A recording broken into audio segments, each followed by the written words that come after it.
Good morning, students. Welcome to NS classes. Let us start exercise 2.1 of chapter 2, polynomial.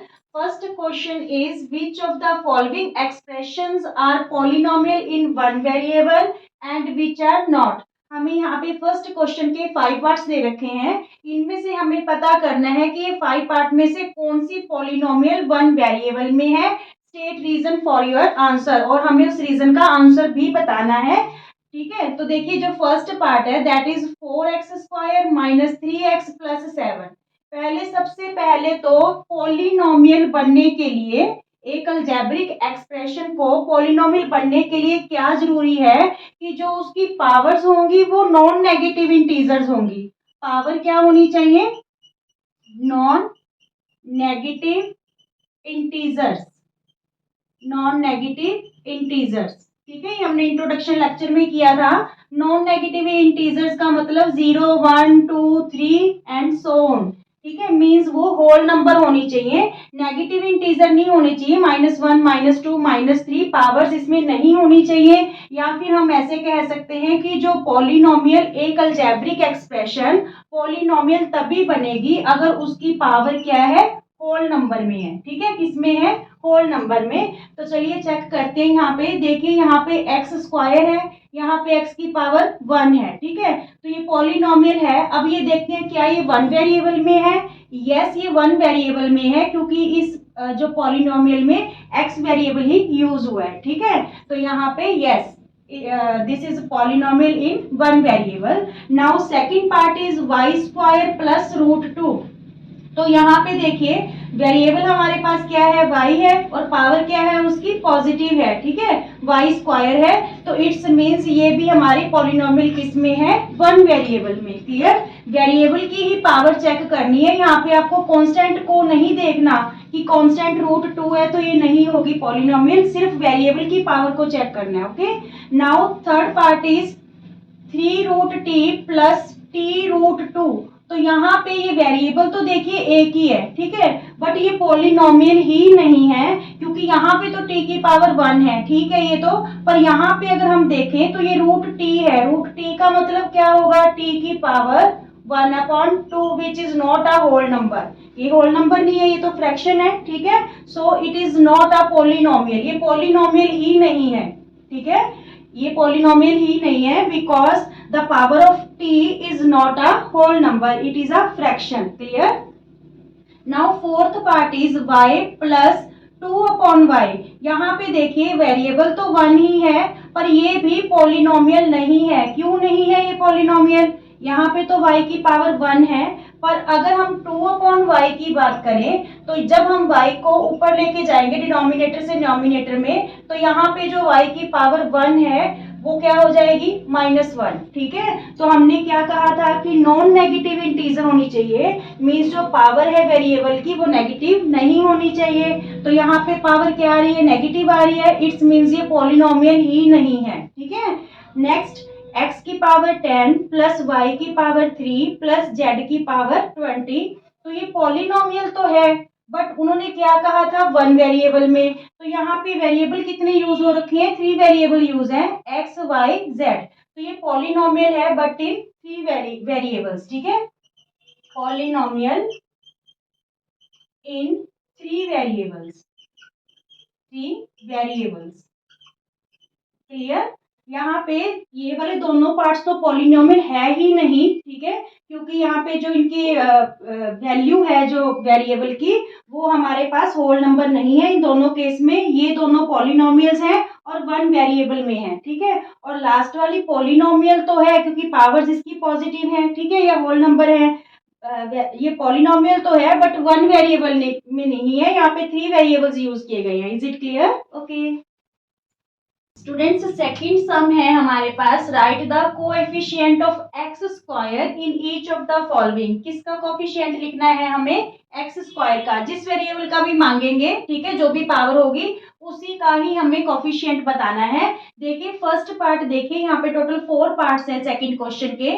First part में 2 plus x² plus x. ठीक है, तो यहाँ पे हमसे किसका है जो कोएफिशिएंट पूछा है? x² का. x² टर्म ये रही, तो इसके साथ देखिए कुछ भी नहीं है, तो यहाँ पे पे हम क्या यूज करेंगे 1, ठीक है। तो एक्स स्क्वायर का कोफिशिएंट फिर क्या हो गया 1 हो गया। क्या आया एक्स स्क्वायर का कोफिशिएंट 1 आया। नाउ यहाँ पे देखिए यहाँ पे भी x square minus x square given है, तो यहाँ पे जो एक्स स्क्वायर का कोफिशिएंट होगा दैट इज -1। क्या होगा -1।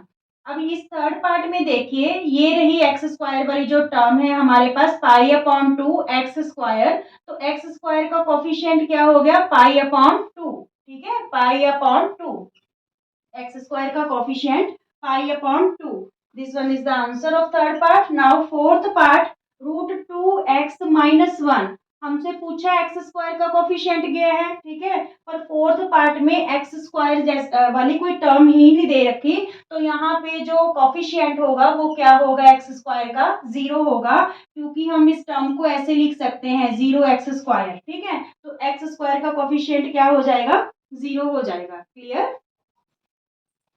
क्वेश्चन नंबर थर्ड है बच्चों, give one example of binomial of degree 35 and a monomial of degree 100। हमें यहाँ पे पॉलिनोमियल टू टाइप्स की लिखनी है, एक तो बाइनोमियल जिसकी डिग्री 35 होनी चाहिए, डिग्री मींस हाईएस्ट पावर, ठीक है, और एक मोनोमियल में लिखनी है जिसकी डिग्री क्या होनी चाहिए 100 होनी चाहिए। तो बिल्कुल इजी सा क्वेश्चन है। देखिए बायोनोमियल्स मीन क्या था 2 टर्म्स, कितनी टर्म्स होनी चाहिए उस पॉलिनोमियल की 2 टर्म्स, और डिग्री क्या मांगी है 35, तो आप कुछ भी लिख सकते हो x की पावर 35 + 9, ठीक है। अगर यहाँ पे कोई कोफिशिएंट लगाना है तो वो भी आप लगा सकते हो, ठीक है।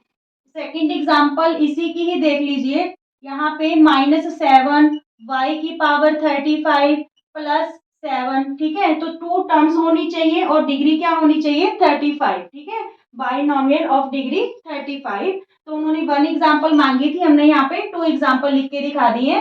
अब देखिए एक मोनोमियल की एग्जांपल देनी है जिसकी डिग्री क्या होनी चाहिए 100, तो आप कुछ भी लिख सकते हो x की पावर 100, y की पावर 100, ठीक है, या z की पावर 100, कोई भी वेरिएबल जो है यूज कर सकते हो आप, और पावर क्या दिखानी है उसकी 100 दिखानी है, क्योंकि डिग्री 100 मांगी है और मोनोमियल मांगी है। Monomial means polynomial which has only 1 term, जिसकी कितनी टर्म हो ओनली 1 टर्म। क्लियर, बिल्कुल इजी सा क्वेश्चन है। स्टूडेंट्स फोर्थ क्वेश्चन है, right the degree of each of the following polynomial. हमें डिग्री लिखनी है, पॉलिनोमियल की डिग्री क्या होती है हाईएस्ट पावर, ठीक है, जो हाईएस्ट पावर होगी वही क्या होगी डिग्री होगी उस पॉलिनोमियल की। यहाँ पे देखिए फर्स्ट पार्ट में 5x³ + 4x² + 7x, तो यहाँ पे हाईएस्ट पावर देखिए 3, 2 और यहाँ पे 1 है, तो हाईएस्ट पावर क्या है 3 है, इट्स मींस डिग्री क्या होगी यहाँ पे 3 फर्स्ट पार्ट की। नाउ सेकंड पार्ट 4 - y², तो यहाँ पे एक ही वेरिएबल है, एक ही टर्म ऐसी है, ठीक है, -y², तो यहाँ पे डिग्री क्या हो जाएगी 2 हो जाएगी, ठीक है।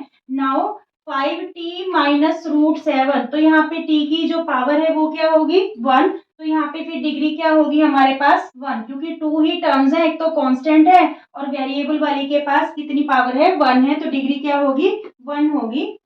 यहाँ पे फोर्थ पार्ट में हमें कांस्टेंट टर्म दे रखी है, तो कांस्टेंट टर्म में डिग्री क्या होगी 0 होगी, ठीक है, क्योंकि जो कांस्टेंट टर्म है उसको हम कैसे लिख सकते हैं 3x की पावर 0, ठीक है, क्योंकि जब हमने लॉज किए थे एक्सपोनेंट्स के तो हमने क्या कहा था कि x की पावर 0 इसकी वैल्यू किसकी इक्वल होती है 1 की इक्वल होती है, तो 3 × 1 मीन्स 3 ही रहेगा, इसलिए जो भी कांस्टेंट टर्म होगी उसकी डिग्री हमेशा क्या रहेगी 0 रहेगी। क्लियर। स्टूडेंट्स फिफ्थ क्वेश्चन है, classify the following as linear, quadratic and cubic polynomials. इस क्वेश्चन में हमें 7 पार्ट्स दे रखे हैं, हमें बताना है कि कौन सी इसमें लीनियर पॉलिनोमियल है, कौन सी क्वाड्रेटिक है और कौन सी क्यूबिक है। जब हमने इंट्रोडक्शन लेक्चर किया था उसमें हमने पॉलिनोमियल को क्लासिफाई किया था 2 टाइप से, ठीक है, पॉलिनोमियल को क्लासिफाई किया था हमने किस बेस पे, एक तो टर्म्स के बेस पे जो है हमने क्लासिफाई किया था पॉलिनोमियल को, और एक किसके बेस पे किया था डिग्री के बेस पे, ठीक है। टर्म्स के बेस पे हमने कैसे किया था कि अगर ओनली 1 टर्म है, ठीक है, अगर 1 टर्म है तो वो क्या थी मोनोमियल थी, ठीक है, अगर पॉलिनोमियल में 2 टर्म्स हैं तो वो क्या कहलाती थी बाइनोमियल, और अगर 3 टर्म्स हैं तो वो क्या कहलाती थी? Polynomial trinomial. ठीक है, और इससे ज्यादा अगर टर्म्स हैं तो उसको सिंपल हम पॉलिनोमियल बोलते थे।